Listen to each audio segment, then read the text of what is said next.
لوگوں کو نہیں پتا، بہت ساروں ان کا نام ہے علی بن حسین، حضرت علی بن حسین، یہ امام حسین کے صاحبزادے ہیں۔ قدرت اللہ تعالیٰ کی ایسی ہے کہ یہ میدان کربلا میں بیمار تھے، کیونکہ اللہ نے امام حسین کی نسل چلانی تھی، تو یہ شدید علیل تھے، اٹھ کے کھڑے ہوتے تھے، اتنا تیز بخار تھا کہ گر پڑتے تھے ظاہراً۔ تو امام حسین نے فرمایا بیٹا تو نے نہیں جانا۔ کہا جی آپ میری موجودگی میں جائیں، یہ کیسے ہو سکتا ہے؟ فرمایا نہیں تو نے جانا ہی نہیں، میں جانے ہی نہیں دوں گا۔ تو حضرت امام زین العابدین علیل تھے، امام زین العابدین رضی اللہ تعالیٰ عنہ نے 3 سال تک حضرت علی کی صحبت اٹھائی ہے۔ بعض روایات میں اس سے زیادہ بھی آیا ہے۔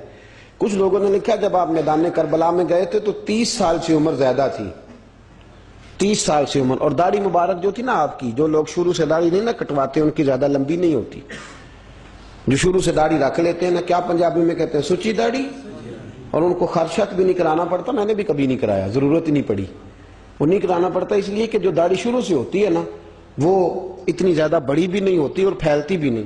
تو حضرت امام زین العابدین کی داڑھی بہت زیادہ بڑی نہیں تھی، داڑھی مبارک آپ کی ٹھوڑی کے نیچے تھی تو زیادہ بڑی نہیں تھی، کیونکہ شروع سے رکھی ہوئی تھی، یہ نہیں کہ کٹو، تو داڑھی ان کی 33 سال عمر مبارک تھی، با اختلاف روایات، کچھ لوگوں نے اس سے کم بھی لکھی ہے۔ 2-4 مہینے کے بعد جب کربلا سے واپس لوٹے تو ساری داڑھی سفید ہو گئی۔ حضرت علی کی ایک زوجہ اس وقت حیات تھی، امام زین العابدین آگے آگے آ رہے تھے گھوڑے پہ، حضرت علی کی زوجہ نے آگے جا کے دیکھا نا، قافلے کا استقبال کرنے گئی، تو امام زین العابدین آگے تھے تو جھٹ سے انہوں نے منہ چھپا لیا، پیچھے ہو گئی اماں جی۔ تو امام زین العابدین فرمانے لگے دادی کا تو پردہ نہیں ہوتا پوتے سے۔ آپ نے کہا انتا زین العابدین، تو زین العابدین ہے اور تیری ساری داڑھی چند مہینوں میں سفید ہو گئی؟ تو امام زین العابدین روئے، فرمانے لگے اماں جو میں نے کربلا میں دیکھا ہے، جو میں کربلا میں دیکھ کے آیا، تو دیکھتی تو یہاں کھڑی نہ ہوتی۔ امام زین العابدین نے پائے اس بات کے ساتھ، پوری دلیری کے ساتھ، اور امام حسین رضی اللہ تعالیٰ عنہ کی تو شہادت 10 محرم کو ہو گئی نا، 61 ہجری میں معاملہ ختم ہو گیا، لیکن امام زین العابدین ساری زندگی طاغوتی قوتوں سے لڑتے رہے۔ امام زین العابدین کو کئی دفعہ بعد میں گرفتار کیا گیا ہے، کربلا میں کئی دفعہ بعد میں گرفتار کیا۔ مروان بن عبد الملک ظالم جو صحابہ کو مارا کرتا تھا، جس کو یزید لعنتی نے بنایا تھا، وہ امام حسن اور امام حسین کے خلاف تقریریں کرنے والا مروان بن عبد الملک جو قابض ہو گیا زبردستی امام حسین کے بعد مسجد نبی کی امامت پر، اس کے پیچھے نماز پڑھ لینی چاہیے تھی، بولے آنے جڑا ہوتے کل ہوتا ہے ابھی کدی پیڑا ہو سکتا ہے۔ مروان بن عبد الملک مسجد نبی کا امام اور خطیب رہا ہے بڑا عرصہ، امام زین العابدین رضی اللہ تعالیٰ عنہ کے خلاف بڑی بدتمیزی کرتا تھا۔ امام زہری فرماتے ہیں، تابعی بزرگ ہیں، کہتے ہیں اس نے امام زین العابدین رضی اللہ تعالیٰ عنہ کو گرفتار کرا کے منگایا اپنے دربار میں، تو پورے ہوا کیا، یہ جو طریقت ہے نا ہماری، ایک مسئلہ یہاں سمجھا دوں، یہ جو پیری مریدی ہے، جو بیعت ہے، یہ اسی وقت شروع ہوئی، کیونکہ بادشاہت پہلے جو خلیفہ ہوتے تھے وہ بادشاہ بھی ہوتے تھے، پیر بھی ہوتے تھے، رہنما، سارا کچھ ہی وہ ہوتے تھے، لیکن امام حسن حسین کی شہادت کے بعد جب بادشاہی یزید جیسے لوگوں کے ہاتھ میں گئی نا، تو امام زین العابدین رضی اللہ تعالیٰ عنہ کے گرد جو اللہ اللہ کرنے والے لوگ، دین سیکھنے والے تھے، وہ اکٹھے ہو گئے۔ اب وہ جو بیعت تھی اسی کو آج بیعت طریقت کہا جاتا ہے۔ لوگ اس طرف ہو گئے کہ اب وہاں بیعت کا سلسلہ نہیں رہا، یہ وہی بیعت ہے جو امام حسین رضی اللہ تعالیٰ عنہ، حضرت علی، حضرت ابوبکر صدیق، سب لوگ فرمایا کرتے تھے۔ اب لوگ بڑے اکٹھے ہو گئے، لوگ آیا کرتے تھے، حضرت حسن بصری جیسے لوگ، امام زہری جیسے لوگ، حضرت سعید بن مسیب جیسے لوگ۔ امام زین العابدین نے کربلا کے بعد اپنا مکان مدینے سے باہر بنا لیا تھا، نام علی تھا، لیکن عبادت اتنی کرتے تھے کہ لوگوں نے زین العابدین کہنا شروع کر دیا، عبادت کرنے والوں کی زینت زین العابدین کہنا شروع کر دیا۔ بیٹا پاس سو رہا تھا، گھر میں آگ لگی ہوئی تھی، امام زین العابدین نماز پڑھ رہے تھے، اتنی لمبی لمبی ساری رات سارا دن مصلی پہ رہتے، تو بہت سارے لوگ عقیدت مند ہو گئے۔ تو مروان کو خطرہ ہوا کہ کہیں امام زین العابدین میرے خلاف کوئی محاذ نہ بنا لیں، اس نے ایسے ہی الزام لگا کہ امام زین العابدین کو گرفتار کر کے جیل میں ڈال دیا بلا وجہ۔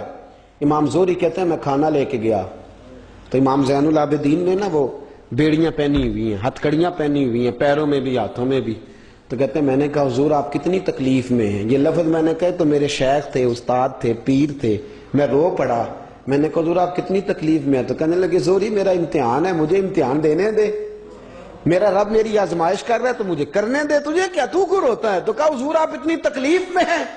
فرماتے انہوں نے اللہ اکبر کہہ کے دونوں طرف سے زنجیروں کو پکڑا. جب اللہ اکبر کہا تو دونوں طرف کی زنجیریں اتار کے امام زین العابدین نے نیچے رکھ دی.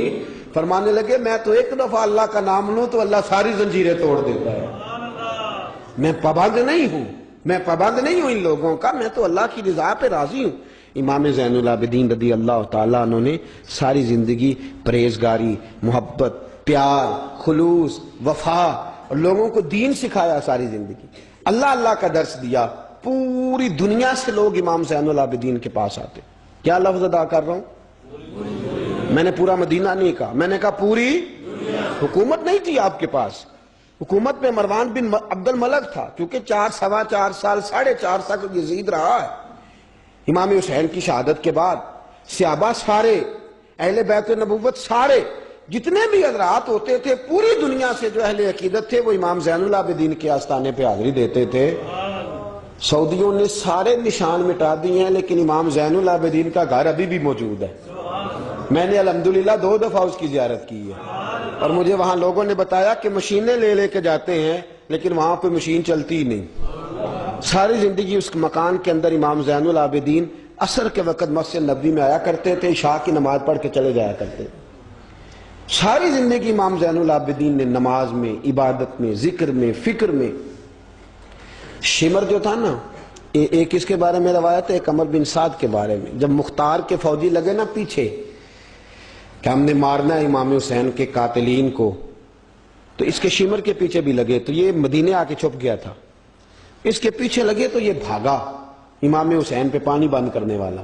اور حضرت علی رضی اللہ تعالیٰ عنہ کے پوتے حضرت علی اصغر کے گلے میں تیر چلانے والا، یہ جب بھاگتا بھاگتا آیا نا تو امام زین العابدین کے خیمے میں جا گھسا. آپ مصلے پہ بیٹھے تھے، یوں نظر اٹھائی تو کہتا ہے میں نے پانی پینا ہے. پانی بند کرنے والا کہتا ہے میں نے یہ حوصلے دیکھو، دلیریاں دیکھو. امام زین العابدین خود اٹھے، پیالہ پکڑا، پہلے اسے دھویا، پھر اس میں پانی بھرا، پانی بھر کے اس کو پلایا. اور پینا ہے؟ کہتا ہاں. ایک پیالہ اور دیا. اور پینا ہے؟ کہتا ہاں. ایک پیالہ. اتنا پانی دیا کہ شرم سے پانی پانی ہو گیا، شرمندہ ہو گیا کہ یہ امام زین العابدین. باہر نکلا، دل میں خیال آیا زین العابدین نے پہچانا نہیں، اگر پہچان لیتے تو ایسا نہ کرتے. پھر اندر آ گیا، کہنے لگا شاید آپ نے مجھے پہچانا نہیں. امام زین العابدین کی آنکھیں آنسوں سے برس پڑی. فرمانے لگے تو نے میرے 6 ماہ کا بھائی پیاسا مار دیا تھا، تجھے میں بھول سکتا ہوں؟ تو اندر داخل ہوا تھا تو سارے زخم میرے تازے ہو گئے. تو کہا پھر آپ نے پانی کیوں پلایا؟ فرمانے لگے پانی بند کرنا تیرے جیسے لوگوں کا طریقہ ہے اور دشمنوں کو پانی پلا دینا نانا محمد کی سنت ہے جو میں نے ادا کی ہے. یہ میرے نانا کا طریقہ ہے جو میں نے ادا کیا.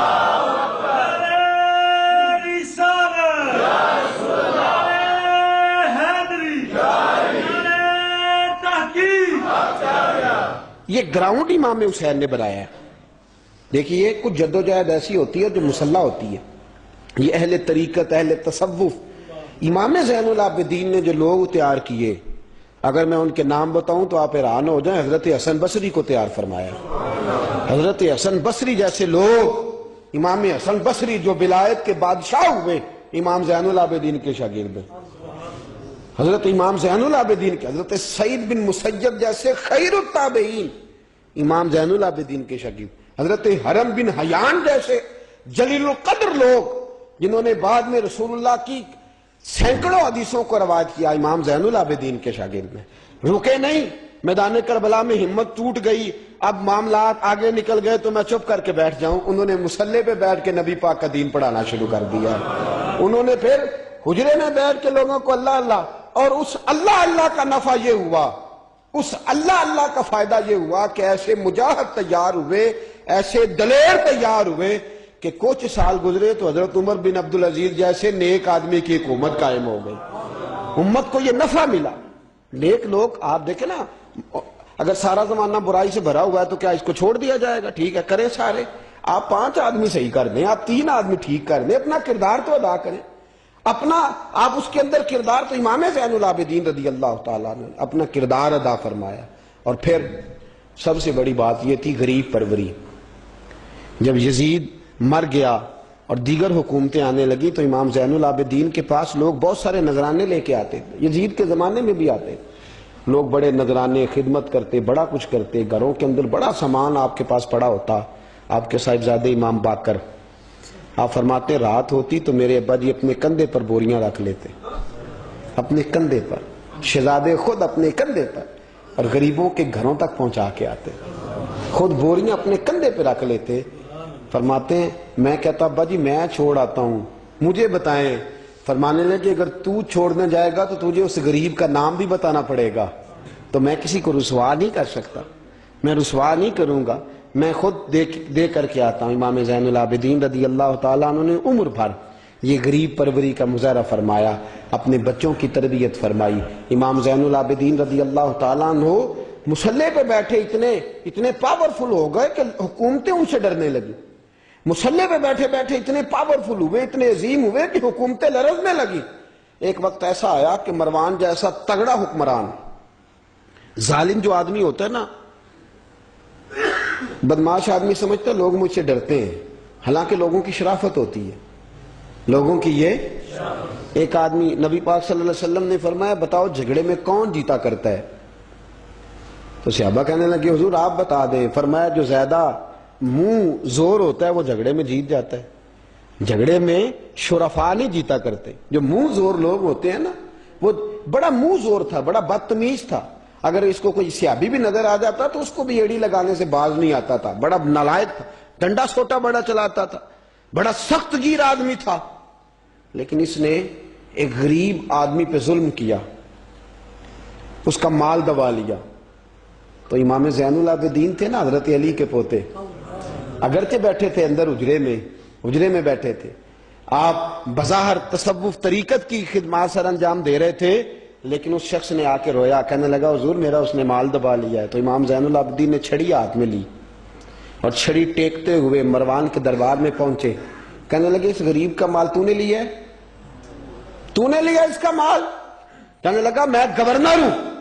جب اس نے کہا نا زبردستی میں گورنر ہوں، تو وہ شخص کہتا ہے امام زین العابدین کے ہاتھ میں چھڑی تھی، زور سے فرش پر ماری. کہنے لگے آنا ابن حسین، اگر تو گورنر ہے تو میں حسین کا بیٹا ہوں، میں حسین کا بیٹا ہوں، میں حسین کا بیٹا. 3 دفعہ امام زین العابدین نے یہ جملے کہے نا، تو گورنر ہے تو میں حسین کا بیٹا ہوں، پتہ ہے نا. جب 3 دفعہ گرجدار آواز میں یہ جملے کہے تو امام زین العابدین سے کہنے لگا آپ چاہتے کیا ہیں؟ فرمانے لگے ابھی اس کا مال واپس ہونا چاہیے، ابھی اس کا مال واپس ہونا چاہیے. اسی وقت بھرے دربار میں مروان نے مال منگایا، اس غریب آدمی کو دیا، وہ غریب آدمی اپنا مال لے کے واپس چلا گیا. تو امام زین العابدین بھی لوٹے. لوگ مروان سے کہنے لگے تو اتنا دلیر بنتا ہے، ایک صوفی آدمی جس کے ساتھ بندہ بھی کوئی نہیں، ایک غریب آدمی کھڑا ہے، ہاتھ میں ڈنڈا ہے، کوئی اسلحہ نہیں، کوئی تلوار نہیں، کوئی خنجر نہیں، تو ڈر کیوں گیا ہے؟ کہنے لگا مجھے پتہ ہی نہیں چلا. امام کی گرج اتنی زبردست تھی کہ میرا وجود کانپ رہا تھا اور مجھے لگ رہا تھا اگر میں نے بات نہ مانی تو پتہ نہیں آسمان گر جائے گا یا زمین پھٹ جائے گی. میں ڈر گیا، ہیبت طاری ہو گئی، روب تھا. اصل بات کیا تھی؟ ان اللہ مع الصابرین، اللہ صبر کرنے والوں کے، تو جس کے ساتھ اللہ ہو. حضور نے فرمایا غار ثور میں حضرت ابو بکر سے قرآن بیان، لا تحزن ان اللہ معنا، تو نہ ڈر، اللہ ہمارے ساتھ ہے، اللہ ہمارے. تو جس کے ساتھ اللہ ہوتا ہے پھر وہ کسی سے ڈرا نہیں کرتا. ایک محبت کی بات بھی بتا دوں، لوگ ہی نہیں جاتے تھے. امام باقر فرماتے ہیں ایک دن نا ایک ہرنا آ گیا، ہرنی آ گئی دوڑی دوڑی. تو امام اندر عبادت کر رہے تھے تو میں باہر دروازے پہ کھڑا تھا، تو وہ ہرن بار بار امام صاحب کے کمرے کی طرف جاتی. فرماتے ہیں میں بند کرتا، یہ ملا جامی نے اس کو شواہد النبوہ کے اندر لکھا ہے. فرماتے ہیں بار بار جاتی، میں اس کو روکتا. تو نماز مکمل کر کے مجھے کہنے لگے کیا بات ہے؟ میں نے کہا حضور ایک ہرنی ہے اندر آنا چاہ رہی ہے. تو فرمایا کھول دو دروازہ، آنے دو، جانور ہے، آنا چاہتی ہے تو آنے دو. کہتے ہیں وہ ہرن اندر آیا تو میں نے اس کو دیکھا کہ وہ امام صاحب کے رات کا وقت ہے، تو امام زین العابدین کے کان کے ساتھ منہ لگائے ہوئے، مرن شام کا وقت ہے۔ فرماتے ہیں میں نے دیکھا کہ امام زین العابدین نے چھڑی پکڑی، امامہ باندھا، جبہ پہنا، فرماتے ہیں آگے آگے ہرن چل رہا ہے، پیچھے پیچھے امام زین العابدین چل رہا ہے، آگے آگے ہرن چل رہا ہے، پیچھے پیچھے۔ بھئی ہمارا تو عقیدہ حضور غوث اعظم کے بارے میں ہے کہ وہ جن و بشر کے پیر ہیں، جن و بشر کے پیر ہیں۔ سب کا اللہ کے بندوں کی طرف، اللہ کی ہر مخلوق کا رجحان ہوتا ہے اللہ کے بندوں کی طرف۔ کہتے ہیں ہرن کے پیچھے پیچھے ایک عرابی کے دروازے تک لے گئی ہرن، تو امام زین العابدین نے نا دستک دی دروازے پہ، اور ہرن ایک کونے میں کھڑی ہو گئی، دستک دی، وہ باہر آیا تو فرمانے لگے تیرے پاس کوئی ہرنی کے بچے ہیں؟ اس نے کہا ہاں، آپ نے کیا کرنا ہے؟ فرمایا میں خریدنے آیا ہوں، میں وہ بچے خریدنے آیا ہوں۔ کہتے ہیں 2 بچے تھے، کہنے لگا جی میں نے تو سویرے بیچنے تھے، میں روز جنگل سے کچھ نہ کچھ پکڑ کے لاتا ہوں، سویرے بیچنے تھے، سویرے گاہک ڈھونڈنے تھے، آپ رات کو ہی آ گئے، کیا لے گا؟ اس نے کہا 20 دینار 2 بچوں کے۔ امام صاحب نے 20 دینار دیے، بچے پکڑے، واپس لائے۔ امام باقر فرماتے ہیں 2 ہرن کے بچے امام زین العابدین نے جب پکڑائے تو میری آنکھیں چھلک پڑی، میں رو پڑا، اور میں نے کہا ابا جی میں تو سمجھتا تھا انسانوں کے دکھ کا ہی مداوع کرتے ہیں، اللہ نے تو آپ کو جانوروں کے دکھوں کا مداوع کرنے کی بھی توفیق عطا فرمائی۔ تو پھر میرے امام نے سچ کہا ہے نا، تیری نسل پاک میں ہے۔ کیسا عقیدہ ہے، کیسا عقیدہ ہے، ہر بندے کے اپنا۔ میں تو جب بھی کسی سیدزادے کی، کسی اہل بیت کی کوئی بات پڑھتا ہوں نا، آپ یقین کریں تو میرے سامنے اعلیٰ حضرت کا شعر رہتا ہے، پلٹ پلٹ کے بات وہیں جاتی ہے کہ تیری نسل پاک میں ہے بچہ بچہ نور کا، تو ہے عین نور تیرا سب گھرانہ ہی نور کا، سب گھرانہ ہی۔ جب تنگ آ گیا نا مروان کہ دنیا ہٹتی نہیں، اور اس کے بعد بھی کوئی خلیفہ آیا تو سارے تنگ ہی رہتے تھے، امام زین العابدین کو زہر دلوا دیا۔ امام حسن کی شہادت بھی زہر سے ہوئی، امام زین العابدین کو زہر دلوایا۔ جب زہر آپ کی رگوں میں اترا، آپ کو درد محسوس ہوا، تو امام باقر فرماتے ہیں سجدے میں چلے گئے، سجدے میں چلے گئے۔ میں نے کہا حضور اتنی تکلیف ہے، آپ یہ کیا کر رہے ہیں؟ فرمانے لگے میں سوچتا تھا میں جہاد پہ نہیں نکلا تو کہیں بستر پہ مجھے تبھی موت نہ آ جائے، میرا دادا بھی شہید، میرا والد بھی شہید، میرے تایا بھی شہید، میرے بھائی بھی شہید، میرے پھپھی داد چچا داد بھی شہید، میں سوچتا تھا کہیں تبھی موت نہ چلا جاؤں، سجدہ شکر ادا کر رہا ہوں کہ رب نے مجھے بھی شہادت عطا فرما دی ہے، اللہ نے مجھے بھی شہادت کی موت عطا فرمائی ہے۔ پھر وصیت فرمائی امام، دیکھیں اللہ والوں کے مزار کی بھی برکت ہوتی ہے۔ امام باقر کو وصیت فرمائی، صاحبزادے کو فرمایا مجھے میرے تایا امام حسن کے ساتھ جنت البقیع میں دفن کرنا، ان کے ساتھ۔ تو کہتے میں نے کہا ابا جی وہاں تو جگہ ہی نہیں، روتے ہوئے میں نے کہا، کہنے لگے تو جا کے تلاش کرنا، جگہ مل جائے گی۔ فرماتے میں پہلے جنت البقیع جاتا تھا تو قبریں ساتھ ساتھ ملی ہوئی نظر آتی تھی، امام زین العابدین کے وصال کے بعد گیا تو مجھے پوری قبر کی جگہ نظر آئی، پوری جگہ جس کو میں پہلے تھوڑا سمجھا کرتا تھا وہ پوری جگہ ملی۔ امام حسن کے بالکل متصل امام زین العابدین کا مزار ہے۔ امام زین العابدین نے سینکڑوں شاگرد چھوڑے، درجنوں ہزاروں کی تعداد میں آپ سے فیوز و برکات حاصل کرنے والے لوگ چھوڑے، اور جتنا صوفیاء کا سلسلہ پھر آگے بڑھا، حضرت حسن بصری، حضرت فضیل بن عیاض، پھر اس کے بعد حضرت سری سختی، پھر اس کے بعد حضرت میں اگر آپ کو دلائل کے ساتھ عرض کروں تو سارا فیضان امام زین العابدین کا ہے، سارا فیضان آپ کے اپنے صاحبزادے امام باقر کے بیٹے امام جعفر صادق، اور امام جعفر صادق کے شاگرد اور مرید ہے امام اعظم ابو حنیفہ۔ جتنی شاخیں علم کی پھیلی، جتنی شاخیں پھر اس کے بعد طریقت کی پھیلی، علم حدیث کی پھیلی، وہ ساری امام زین العابدین کا فیضان ہے، اور آج تک امت مسلمہ کے اندر امام زین العابدین کا فیضان جاری ہے، اور انشاءاللہ صبح قیامت تک جاری رہے گا۔ علمی فیضان بھی، روحانی فیضان بھی، اور دنیا میں جتنے سعادات پائے جاتے ہیں وہ بھی امام زین العابدین کی اولاد ہے۔ امام حسین کی ساری اولاد امام زین العابدین سے ہے۔ اللہ تبارک و تعالیٰ نے کس قدر فضل فرمایا۔ امام حسین کے ایک بیٹے ایک میدان کربلا میں موجود رہے، امام زین العابدین۔ یزید کے 14 بیٹے تھے، بچے تو ان کے بھی ہوئے ہوں گے، بات آگے۔ اور یزید کا ایک بیٹا بڑا نیک بھی تھا جو یزید کے بعد تخت نشین ہوا، اور بیٹھتے ہی اس نے کہا کہ میں اس تخت پہ نہیں بیٹھ سکتا جس تخت کے پائے میں امام حسین کا خون موجود ہو۔ اور میں نہ میرا باپ اس قابل تھا نہ میں اس قابل ہوں. یخرج الحی من المیت و یخرج المیت من الحی. اللہ زندوں سے مردے، مردوں سے زندے، اچھوں سے برے، بروں سے اچھے پیدا کر دیتا ہے. امام یزید کا بیٹا کہنے لگا کہ میں نہیں اس قابل کہ یہاں 40 دن اس نے کہا میں 40 دن دیتا ہوں، اپنا حکمران بنا لو. اس کے بعد وہ تخت سے نیچے اتر گیا. نیک بھی ایک بیٹا تھا لیکن پھر بھی یزید کی نسل آگے نہ بنی، نہ زیاد کا وہ ستم رہا، نہ یزید کی وہ جفا رہی. جو رہا تو نام حسین کا، جسے زندہ رکھتی ہے کربلا. جو رہا تو نام، اور انسان کو بیدار تو ہو لینے دے. ہر شخص پکارے گا ہمارے ہیں حسین.